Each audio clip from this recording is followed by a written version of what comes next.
Buenos días con todos amigos y amigas. Estamos en un video más de nuestro canal. En esta ocasión vamos a presentar el video titulado La filosofía andina en el 20º Congreso Nacional de Filosofía.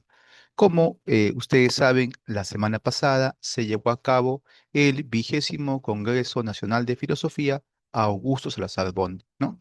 Llevado a cabo en la Universidad Nacional Mayor de San Marcos, del 4 de agosto al 8 de agosto, pues, ¿no? Y como en un video anterior de nuestro canal, presentamos en extenso las mesas, las ponencias, ¿no? Y en esta ocasión queríamos dedicar un video exclusivo a destacar las ponencias en torno al tema de la filosofía andina, que es pues una de las temáticas principales de nuestro canal. Y vamos a ver ya en breve que esta filosofía andina es una corriente de la filosofía peruana, que tiene muchos cultores desde diferentes perspectivas y hay una pluralidad muy interesante, pues, ¿no? Y que ha tomado, bueno, o ha tenido protagonismo en este 20º Congreso de Filosofía. Muy bien, una de las ponencias más importantes fue la sesión plenaria del doctor Fabio Sánchez, docente de la Universidad San Antonio, San Antonio Abad de Cusco, que presentó la ponencia titulada El sentido de la justicia en la racionalidad andina, indagaciones filosóficas desde el manuscrito de Guarochirí y la relación de la conquista del Perú, siglo XVII, ¿no? Esta es fue una ponencia principal que se transmitió, me imagino también por las redes sociales, y de un importante investigador, ¿no? Fabio, ha publicado también un libro pionero en el tema de la filosofía andina, un libro, pues, de bastante alcance, titulado El sentido del mundo en las culturas prehispánicas del antiguo Perú, ¿no? Chavín y Moche. Análisis contrastativo de los mitos y filosofía griega con la sabiduría de las matrices culturales de Sudamérica precolombina, ¿no? Una obra que, como repito, es imprescindible para estos temas de filosofía andina. Bien, después de la ponencia del doctor Fabio, se dio en la Universidad San Marcos un conjunto de mesas que son simultáneas. Lamentablemente no pude asistir a todas estas conferencias. Asistí a un par de ellas. Voy a mencionar de repente algunas cosas, algo de lo que yo vi y escuché, ¿no? Sin embargo, también pues quiero mencionar y destacar las ponencias dedicadas al tema de la filosofía andina. Y ya imagino que más adelante, en algunos meses, saldrán las actas del Congreso, ¿no? Y ahí sí podremos leer, podremos compartir ya con detalle, con calma, todos los aportes vinculados al tema de la filosofía andina. Por ejemplo, el día lunes 4 de agosto, de 4:45 a 6:15, se llevaron a cabo las siguientes ponencias. Los principios de la cosmovisión andina para el modelo educativo, de Óscar Gutiérrez, Alejandro Rubina, filosofía andina tahuantinsullana y pensamiento holístico de los incas en la chacana de Machu Picchu. Aquí un detalle. Alejandro Rubina ya es un doctor, ¿no? En filosofía de la Universidad Emilio Galvez del Cusco y ya tiene una larga trayectoria de investigación. Creo que ya ha publicado varios libros y artículos. Y la idea que tiene Alejandro Rubina es la siguiente, ¿no? En base a lo que le he escuchado, a lo que he leído de él. Y es que él hace una suerte de trabajo de campo, una suerte de encontrar evidencias de ciencia, de conocimiento de las civilizaciones andinas prehispánicas y presenta eso como pruebas, como evidencias, ¿no? De que hubo en ese lugar razonamiento, pensamiento. Creo que ese es el punto en el que todos estamos de acuerdo, en que cualquier vestigio, ¿no? Humano supone ya un pensamiento detrás. El problema con digamos, proposición es que precisamente, ese pensamiento sea o no sea considerado como filosofía. El problema no es que lo que se encuentre tenga mucho, tenga poco para hacer filosofía. No, el problema es qué se entiende, qué se comprende por filosofía.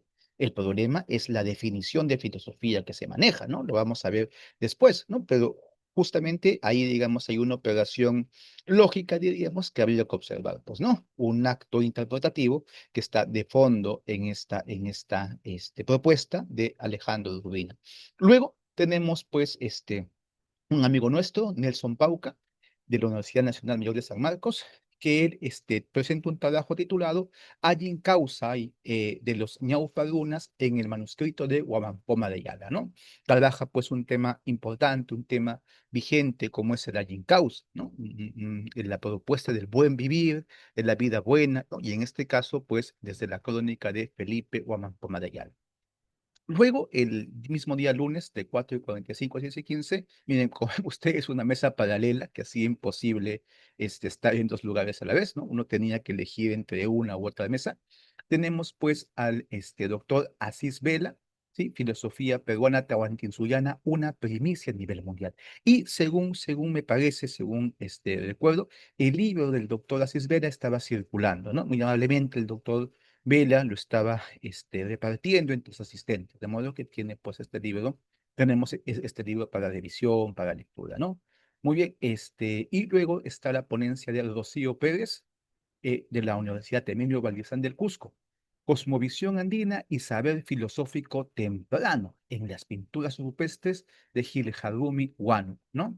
Y aquí me parece, no solamente por la afiliación en la misma universidad, sino también por el título mismo de la ponencia, ¿no? Que se sigue esta idea del doctor Alejandro Rubina, ¿no?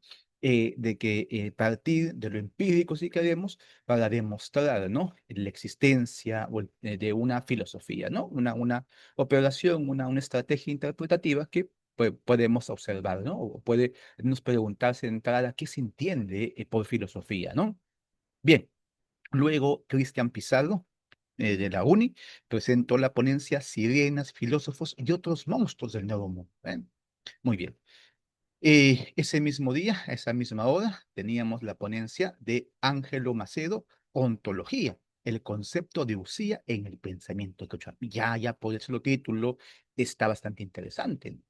Aunque aquí habría que observar que la idea de usía, la idea de sustancia propia de la filosofía griega, ¿no? Que uno asocia con Aristóteles, con la metafísica, y la pregunta aquí sería si partir desde esa base, eso no es plausible para comprender el pensamiento andino, el pensamiento quechua.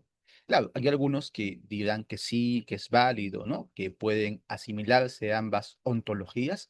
Sin embargo, también sería interesante ver las diferencias, los límites, los alcances que tiene el pensamiento griego y que ya no puede de repente comprender algunos aspectos, ¿no? De la ontología quechua o del pensamiento quechua, si queremos. Pero creo yo es un trabajo comparativo que resulta bastante interesante ya de entrada como proyecto. Ese mismo día también, vean ustedes, se estaba dando en San Marcos la ponencia La reciprocidad como principio en la moral andina de Fernando Yacase de la Universidad San Agustín de Arequipa. Y un tema interesante, el de la ética. Ya ha trabajado desde el ámbito de la antropología, la reciprocidad entre los distintos pueblos andinos. Sin embargo, lo interesante sería ver el giro filosófico que se le da, pues, ¿no? Ya a partir de o ya proponer una moral andina, ya supone una concepción ética, ¿no? Una comprensión de la moral, que es un poco lo que por el título me parece se propone en esta ponencia. Eh, Luego teníamos la ponencia de Ciro Marín, también de la Universidad Nacional San Agustín de Arequipa, Filosofía peruana versus Filosofía tahuantinsullana. Ciro Marín ya ha publicado también un libro, me parece con el título también Filosofía tahuantinsullana, donde también expone, explica una propuesta propia, que sería también interesante desarrollar, conocer, ¿eh? Muy bien, y ya el día martes, ya el segundo día del Congreso Nacional de Filosofía, teníamos las siguientes ponencias. De Luis Solari, de la Universidad Católica del Perú, su ponencia Nuestro espíritu prehispánico no democrático, ¿no? Un título llamativo, provocador. Este mismo autor, si mal no me equivoco, presentó en el Congreso de Filosofía eh, un libro, por lo menos, ¿no? Creo que uno o dos libros, ¿no? Así que sería interesante ver esa conexión que hay entre su propuesta, ¿no? Esta idea de pensamiento prehispánico, no democrático, con pues las publicaciones recientes que ha tenido. Y también tenemos otra ponencia más del doctor Alejandro Rubina, que se titula Observatorio Solar de Chancaquillo, espirales, Chacana de Cadal y Machu Picchu, evidencias de la concepción del movimiento, espacio y tiempo en la filosofía andina Tawan, Suyana, ¿eh? Muy bien. Luego, el día martes, ¿no?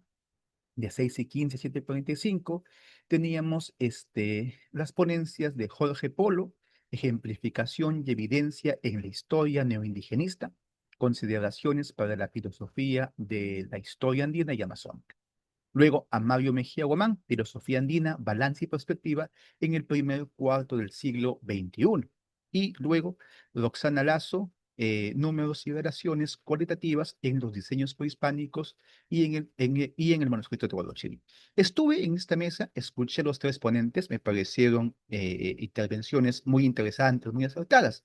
Comienzo de repente el comentario con Jorge Polo. Él es un joven filósofo de la Universidad Nacional San Antonio Abad del Cusco, y partía de una crítica a la filosofía de la historia tradicional, tomando algunos autores anglosajones que habían hecho su crítica a la filosofía de la historia desde un ámbito analítico, y a partir de ahí adaptaba ciertas críticas, ¿no?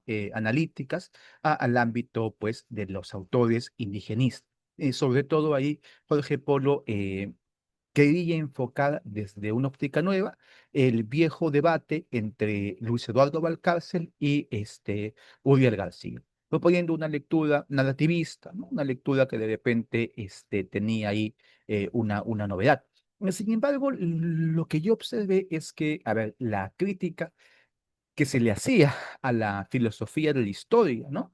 Desde la óptica analítica podría tomarse en otro sentido. Podría ser una crítica que a lo mejor no tendría necesariamente que llevarnos, ¿no? Al desarrollo de los autores analíticos. Ahí Jorge Polo criticaba la noción de acontecimiento como una noción de repente un poco ambigua, que no era muy exacta, etcétera, ¿no? Yo creo que hay mucha potencia en la concepción de acontecimiento. Claro, de repente si la tomamos en autores como Heidegger, podría resultar una noción bastante oscura, pero autores más contemporáneos como Alain Badiou, de repente, nos dan una visión fresca, renovada y mucho más, diríamos, fructífera de acontecimiento, ¿no? Ahí yo pienso en el texto Filosofía del Presente, donde al principio nomás apunta una idea de acontecimiento que puede servir muchísimo para pensar la historia, acontecimientos políticos, etcétera, ¿no? Luego estuvo la intervención de Mario Mejía Guamán. Él es ya de la Universidad de Ricardo Palmer, ya es una figura, creo yo, consolidada en la filosofía andina. Uno de los primeros en hablar de filosofía andina, de proponer el tema, de desarrollarlo. Tiene sus libros Hacia una filosofía andina, su libro Tixe, ¿no? Y varios trabajos sobre el quechua, etcétera. En este caso, el doctor Mario Mejía intentó proponer un acercamiento desde los términos, desde las categorías quechua, ¿no? Explicándolas, viendo su traducción, etcétera. Sin embargo, yo creo que ahí le jugó un poco mal el tiempo. Dieron a cada ponente 15 minutos, ¿no? Y el doctor, al parecer, no supo coordinar bien el tema del tiempo, ¿no? Su intervención quedó a medias, no pudo cuajar, no pudo tener la forma de repente adecuada. Yo lo he escuchado en otras ocasiones donde Mario Mejía ha hablado sin la premura del tiempo y ha salido pues muy bien, un discurso bien articulado, interesante, con bastantes intuiciones valiosas, ¿no? Sin embargo, en esta ocasión creo que el formato, una ponencia de tan corta duración, no fue suficiente para que pueda expresarse mejor. Luego estuvo en esta misma mesa la ponencia de la arqueóloga Roxana Lazo de la Universidad Nacional Mayor de San Marcos. Y me gustó mucho porque presenta un acercamiento, claro, de la ciencia social, la arqueología, pero con un giro filosófico. Y yo me atrevería a decir de que el Oxana está presentando una arqueología especulativa, una arqueología que va más allá de el descubrimiento, desentierro en lo material, de su simple catalogación. No, no. Roxana propone una lógica en las formas de pensar andinas que se evidencian ya en los monumentos, que se evidencian ya en la coseidad. Su análisis parte, pues, en este caso, con bastante prueba, con bastante consistencia, parte de un análisis de el complejo arqueológico de Sechín, ¿no? Ubicando ahí ciertas relaciones entre números que a su vez se corresponden con líneas, con figuras, y para ella eso es algo que está presente, pues, digamos, transversalmente, ¿no? Y que llegaría inclusive hasta el manuscrito de Goldochedi. Es una suerte, digamos así, de numerología, ¿no? De, digamos, ver el pensamiento metafísico que hay en los números y cómo eso se plasma. Ahí mi observación, mi crítica sería de repente de que habría que pensar esto de manera más histórica. O sea, sería poco plausible pensar que ha habido un mismo pensamiento sobre los números, sobre las relaciones numéricas, de principio a fin en la civilización andina. Es decir, que el mismo pensamiento se haya mantenido desde Sechín hasta los incas.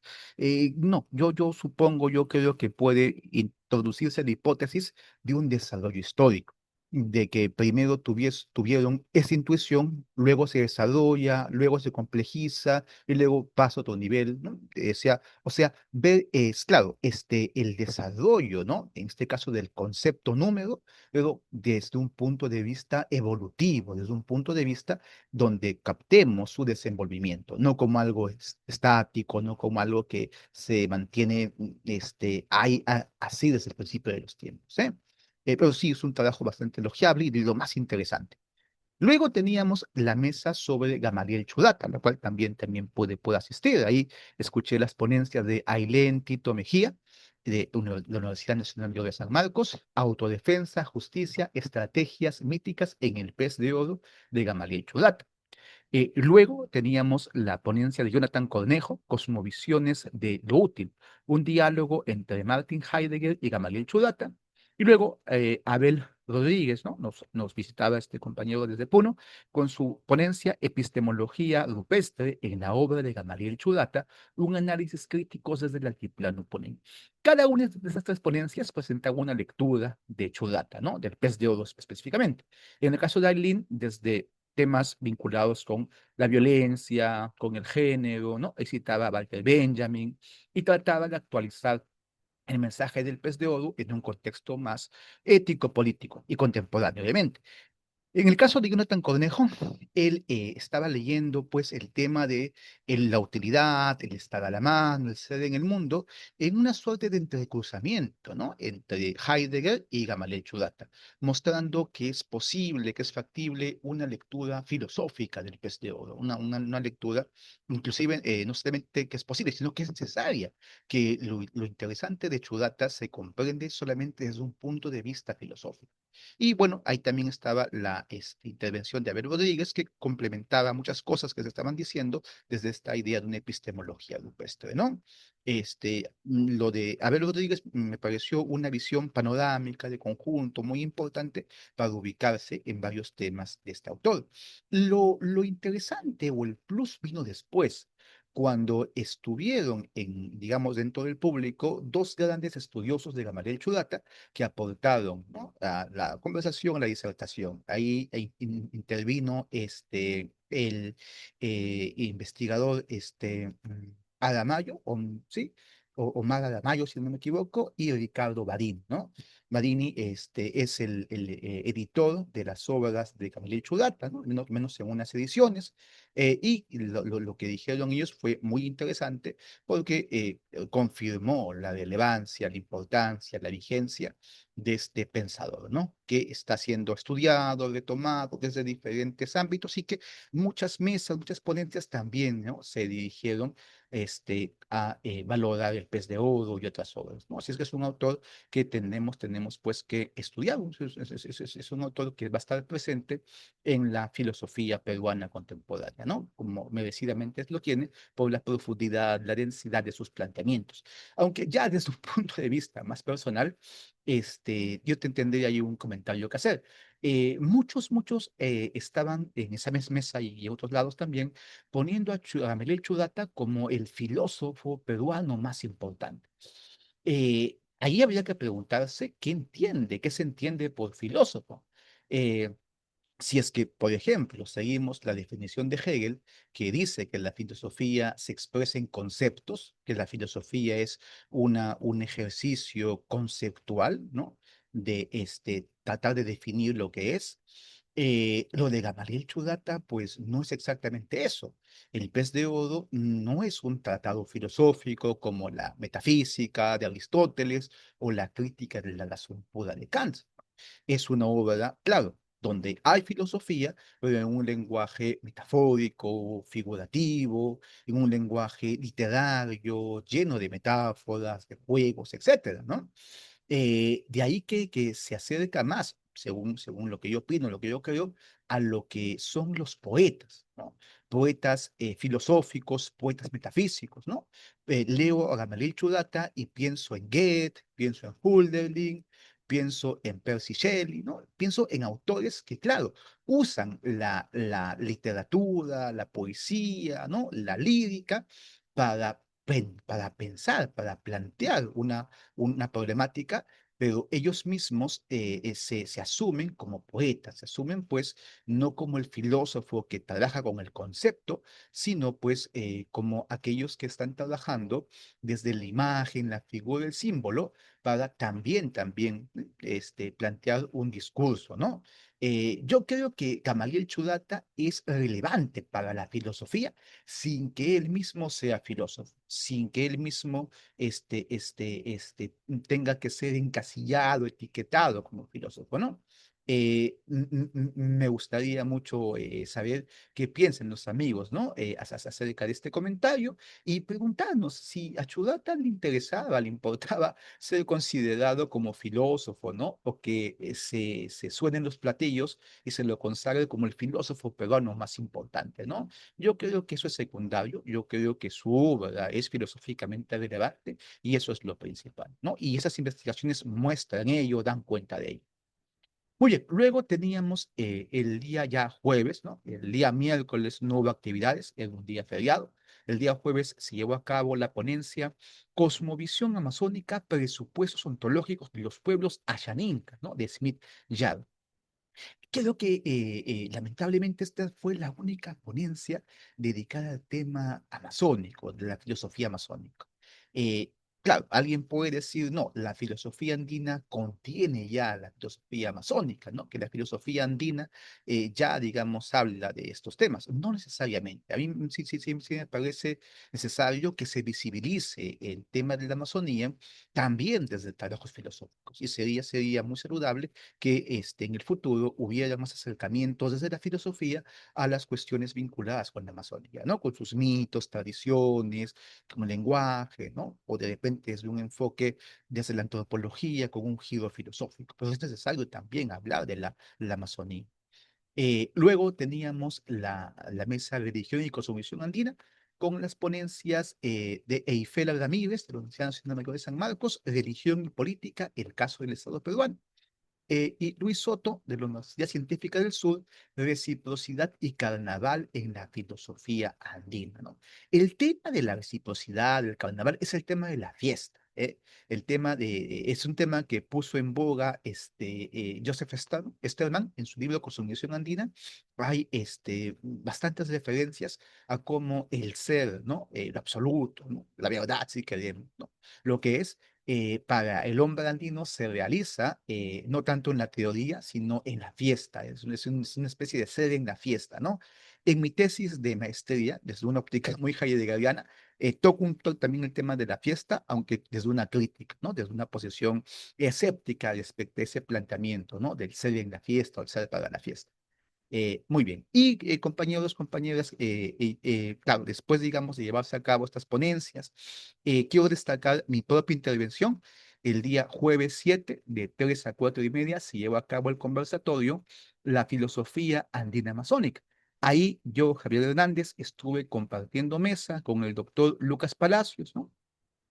Y con la doctora María Flores, ¿no? Ambos presentaron interesantes ponencias.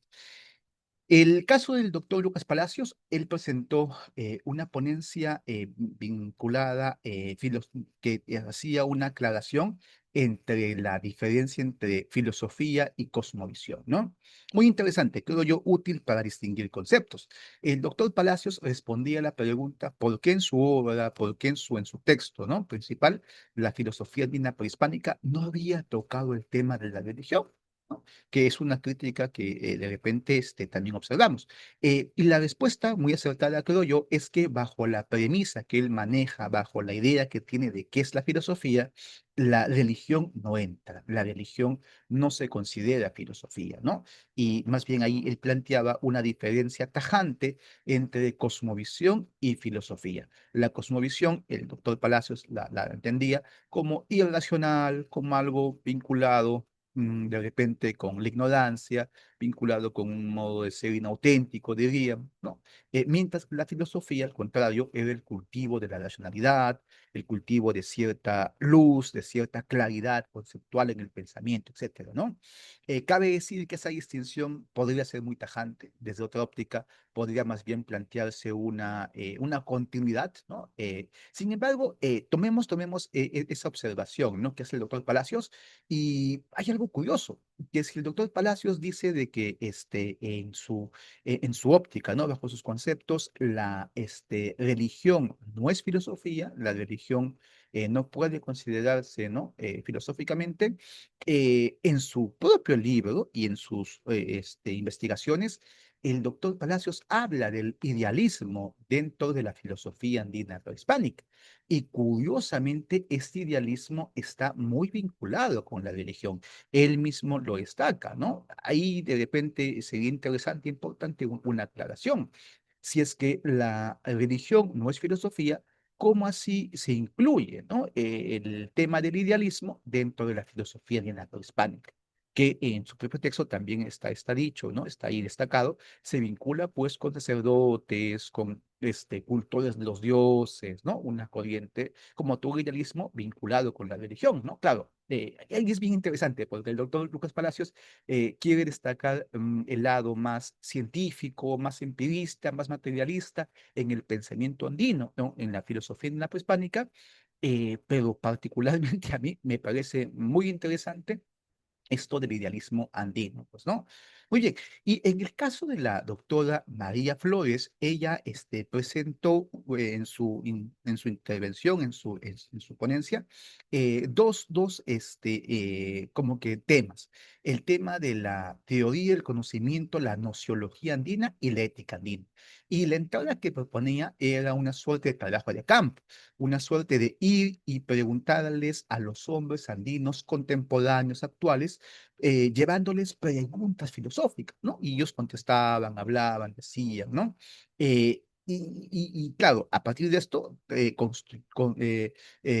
proponía una reflexión, ¿no? Una reflexión sobre el conocimiento, sobre la ética, ¿no? Lo del conocimiento creo que ya está publicado, yo recuerdo haberlo leído, lo de la ética sí me pareció novedoso, ahí hablaba del suma causa, y que luego fue un tema de debate entre los ponentes, ¿eh? Sin embargo, no sé, no me pareció que esto fuera una estrategia metodológicamente muy sólida en términos filosóficos, ¿no? Parece ser una suerte de inducción, ¿no? Partir de los casos puntuales particulares a proposiciones universales, ¿eh? Ya, y por ahí que los resultados a lo mejor también habría que tomarlos con cuidado. Porque, ojo, recordemos que muchas veces cuando se plantea una pregunta, las preguntas guían a las personas. ¿M? Y claro, preguntarle cuestiones filosóficas al hombre, ¿no? Común y corriente, a la persona que esté en su mundo, puede ser interesante, puede resultar respuestas bastante provocadoras, pero la mayoría de las veces nos quedamos en el plano del sentido común, de lo inmediato, de lo acrítico, ¿no? De lo que simplemente se ve como evidente. Pero justamente la filosofía no está en ese plano. La filosofía más bien está cuando superamos ese sentido común. Claro, claro, un poco yo entiendo de que el trabajo quiere captar, ¿no? El pensamiento de los andinos contemporáneos, ¿no? Sería interesante hacer ese mismo ejercicio, pero de repente con los maestros del pensamiento andino. aquellas personas dedicadas a las artes adivinatorias, dedicadas a la lectura de la coca, ¿no? Dedicadas de repente a temas que ya están fuera del ámbito de lo cotidiano, de lo común, etcétera, ¿no? Para ahí, digamos, ver de repente respuestas más interesantes, más profundas, que rompan los esquemas, ¿no? Pero creo que sí es valioso, es importante ese acercamiento antropológico, filosófico. Muy bien, y en mi caso, yo presenté la ponencia titulada La filosofía andina en la actualidad, ¿no? Quisiera leer de repente alguna parte para luego comentar, ¿no? La ponencia decía así: hoy la filosofía andina es una vigorosa corriente dentro de la filosofía peruana.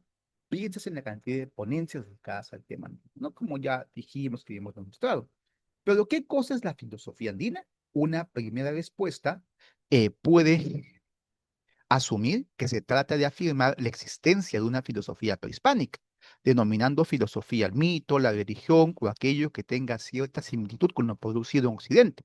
Pero, por filosofía andina podemos entender otra cosa: la interpretación filosófica que se hace de la civilización andina.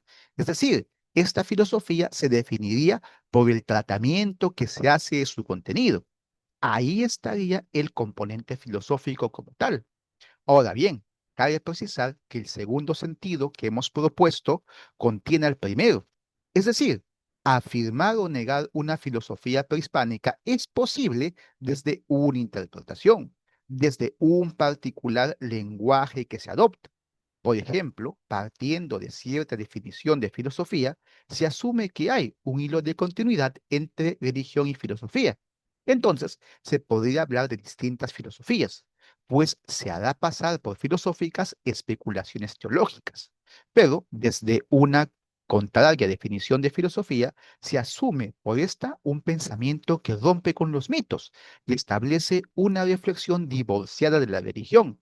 Entonces, no será muy fácil hablar de filosofía en donde no se haya desarrollado una racionalidad científica. Como vemos, todo depende de lo que se considere previamente que es filosofía, que para comenzar es un gran problema, pues una cosa es la etimología de la palabra filosofía, en la que todos estamos de acuerdo que significa, pero no así en la definición de la filosofía, pues hay tantas definiciones como corrientes filosóficas o como filósofos importantes hay. Y esto no es malo, ni es una deficiencia, es el modo de ser de una reflexión abierta y radical que prefiere mantenerse en la pregunta en lugar de apilar respuestas. De lo anterior, hágase énfasis en que de tal o cual asunción de lo que sea la filosofía, es posible o no hablar de una filosofía prehispánica. Diciéndolo un poco en el lenguaje de Thomas Kuhn, dime cuál es tu paradigma y te diré qué es lo que hay. Te diré si hay o no filosofía andina. Nótese algo muy interesante. No existe una filosofía andina prehispánica en sí y por sí, fuera de nuestra comprensión e interpretación, sino que es solo posible porque la incluimos dentro del círculo de lo comprensible.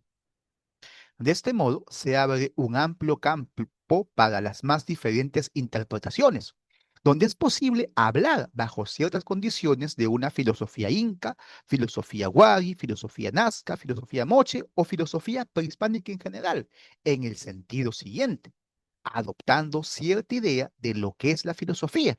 Desde ahí interpretamos este o aquel aspecto de la civilización andina, destacando los componentes que pudieran tener relevancia filosófica.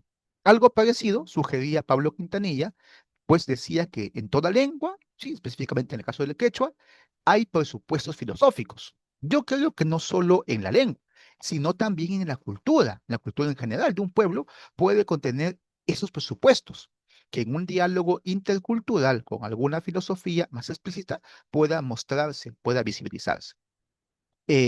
Bueno, y luego, pues de esta parte de mi ponencia, comentaba, ¿no? Los aportes más actuales de la filosofía andina. Ahí ya en otros videos hemos hablado de la cosmovisión andina en el manuscrito de Golotzini, del doctor de Paz. También hablamos del libro Incas y Filósofos, ¿no? Del doctor Víctor Masi. Y como ya también hemos hablado de Lucas Palacio y su libro Filosofía Andina Prehispánica, ¿no? Muy bien. Y bueno, luego en la ponencia, ¿no? Proponía algunas cosas, ¿no? Algunos, de repente, ítems para promover el desarrollo de la filosofía andina, como profundizar el diálogo filosófico entre los propios andinos, entre sus pensamientos, ¿no? Sus obras, crear algo así como un circuito que debate, que profundiza el tema de la filosofía andina. Explorar nuevas fuentes metodológicas es importante, explorar de repente los aportes de la arqueología, que a lo mejor no son tan tomados en cuenta para la filosofía andina, superar las limitaciones del cientificismo y el ontologicismo, ¿no? Superar pues una visión de repente muy apegada a la ciencia occidental, pero también superar de repente un ontologismo que lleva en última instancia al misticismo, hacer accesible la filosofía andina y creo yo sobre todo esto último, ¿no? Autonomizar la filosofía andina.